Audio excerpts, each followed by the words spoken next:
Sanibonani, welcome back to enye video. Ngiyabonga kakhulu for tuning in. Thank you very much for uthando ne-support. Please mga subscribe, kindly do so. Usubscribe, like video, ushare video njalo nokubuka ama-ads kuyasiza kakhulu ukusikhulisa i-channel. Thank you very much for your love. Now guys, asikhulumeni ke ngodaba lwendodakazi kababa uJacob Zuma. Sizwile ukuthiwa ke ingane kuthiwa ke ibalekile emshadweni. Kuthiwa ke ingane ibalekile bafowethu le emshadweni ishadwele ngaseSwatini ebukhosini. I think ngake ngaluzwa ke udaba lokuthi indodakazi kaZuma ena 20 something, okay, 22 if I'm not mistaken. Yashada laphana ebukhosini inkosi yamaSwati ke onamakhosikazi awu15 ukusho ukuthi ke usisi ube unkosikazi we16, okay. So kuthiwa ke ayi umntwana obalekile bafowethu uthi lena ke yona angeke ayazi nje ngekakhone wase yaphuma lapho wabuyela ke ekhaya ngendlela engibona ke udaba lo trend ngakhona ukuthi kuthiwa ukhala ngokuthi akamboni umyeni wakhe okuyinkosi ke enamakhosikazi awu15, okay. So kusho ukuthi nje kuzafike ke enganeni inkosi yami kumthatha izinyanga ngoba ngizwe phela kuthiwa months of not seeing him. So makuthiwa months of not seeing him kusho ukuthi ayingempela sesisithi isikhathi umntwana akayiboni indoda wathi hayi lokho akungangami ngiyahamba ngiyabuyela ekhaya. Isona story ngizwile sikhona ngale ka scroller sikhona kodwa ngizothanda uyazi ukuthi kule channel ngiyathanda ukuthi ngiyeka isolezo ngoba ngiyazi ukuthi sizobe sifunda ngesizulu, at least ngiyakwazi ukuthi ke ngathi kuyahambisana, you know what I mean.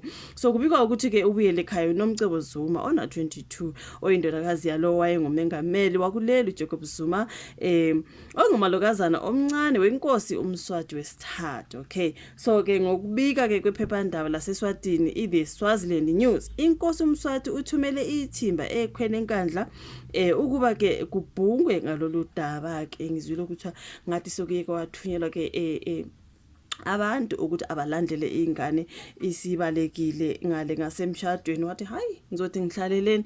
Imagine guys, like indoda enamakhosikazi awu15 wena ungu16 ayengempela nje kuyala nje noma siwu4 siwu5 yabo ukuthi ubabaza afike hayi ngiyacabanga ukuthatha isikhathi. Phoke ke uma bewu15 ufika nini engane naye kodwa kwaze kwadlalwa ngengane. Angisho ukuthi ngiyanyatsa mina laphana ebukhosini, you know, kodwa ke mangabe siwu15 bafowethu ungu16 hayi ngeke kusho ukuthi 2 months 3 months bayaphela nje 6 months mangabe sokudependa ngokuthi ubaba kunkosikazi oyedwa uchitha isikhathi esingaka. Mangabe echitha iviki lonke amaviki amabili unkosikazi oyedwa mhlawumbe or mhlawumbe uthi usuku still uzombona phakathi nenyanga or month end after every 15 days. Kodwa ke mangabe uchitha insuku ezimbili ezintathu or iviki ukuze azofika kungu16, how long is that? Hayi kodwa ingane encane bafowethu sizwile ukuthi incane lengane I think ingane esabala nje, you know what I mean. So ayi akakwazanga umntana bafowethu usasemncane, mina nje ngicela ukumkhulumela believe I'm sorry usasemncane for all that, hey.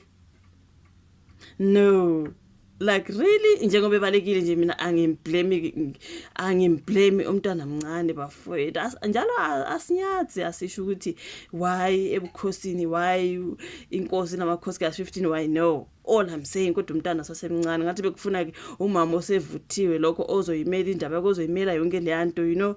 Kodwa umntana sasemncane sakhulayo bafowethu didn't they say she was a virgin into ekanjalo itshitshi nje leli cabanga nje hayi ngeke mina nje angimblame umntana bafowethu hayi ngeke.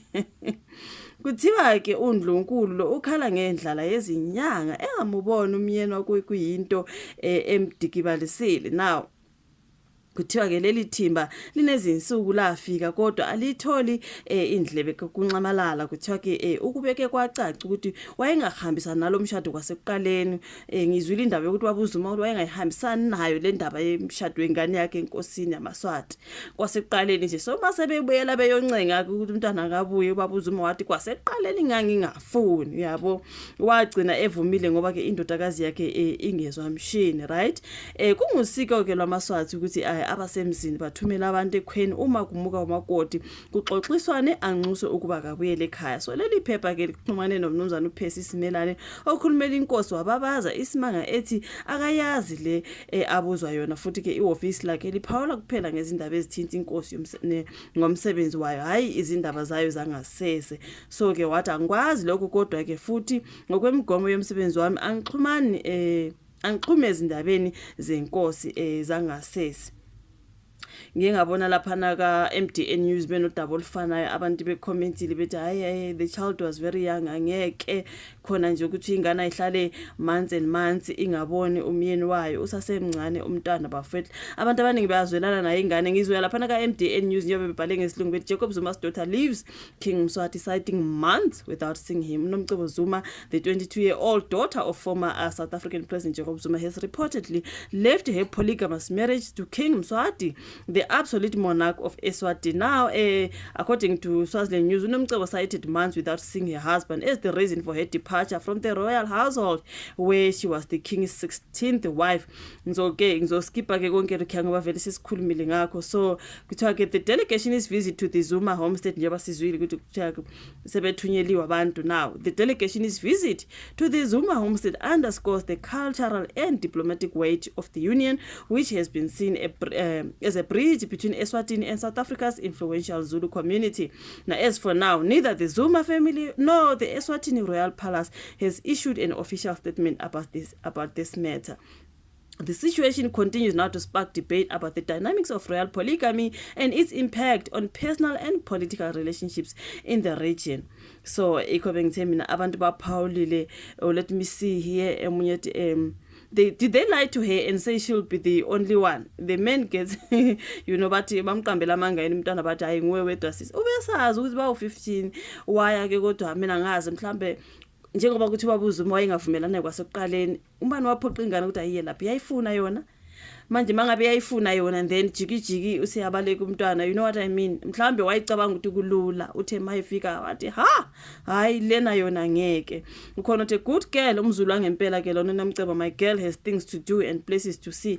Ngizwile abantu bethi girl usasemncane usesikoleni futhi usabala hamba nje uyofunda yeke lana nje nazo zonke lezi zobu 16th wife ntontoni ukuthi kuthiwe ushade ebukhosini, you know what I mean. Funda girl, funda qhubeka ngezifundo zakho nje hlukana nakho konke lokho, you are very very young for that.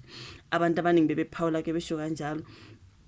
Then Omuyoteko, well, suppose if he spends a month with each wife and you are number 16, the last time you had him was probably the consummate and so on. Then many months can be a lifetime for a 22-year-old. Like I said, abantu abaningi bathi mncane umntwana, so Omuyathi, well done Nomcebo, Nxamalala must return the cows. Kuyekwe nje ingane ibe yingane. Ngolona ke omunye wathi if she was in South Africa she was not going to leave him, but the bras will be let me see, maybe we'll be grabbing her, something like that. Okay, hoping she's still in good health. Ngomunye loyo omunye wathi he wants money and attention, she must compromise. My comments laphana omunye wathi she's still very young to be under such circumstances. She has got the whole world in her hands to see things and experience life with her friends. I hope they won't force her to go back. Omunye wathi wenze kahle wena ngani yami washiya hayi omunye athi muthi udiyonyala abasadi gore ababulaise katlana. Ama-comments abantu bafowethu incane nkosi yami ingane ngeke izikwazi. Omunye athi she must be patient, her turn will come. Okay, she must be patient, her turn will come after how many months? Hayi mncane umntana bafowethu, angivumi kwamina lo. So angazi bafowethu ukuthi ibalekile ke ingane ayiyabuyela ekhaya yathi hayibo angeke ngikwazi wahamba ke uNomcebo kuthiwa ke ubaba wakhe ubaba uZuma uthe kwasekuqaleni ngangingafuni, you know what I mean. Aso angazi ukuthi wagcina ehambe kanjani ubaba wakhe engafuni. Lezi zinto zokuphoqa ingane ukuthi hayi ngoba kusebukhosini ingane ihambe iyoshada ebukhosini, you know what I mean. Zena lezi zinto ziyahlupha isikhathi esiningi, umntana akavunyelwe aqomela athanda khona bafowethu ayingeke angazi njalo. Thank you so much for watching this particular video. Like, subscribe, share and you say your thoughts on the comment section, right? And then we can meet again on my next upload. Bye.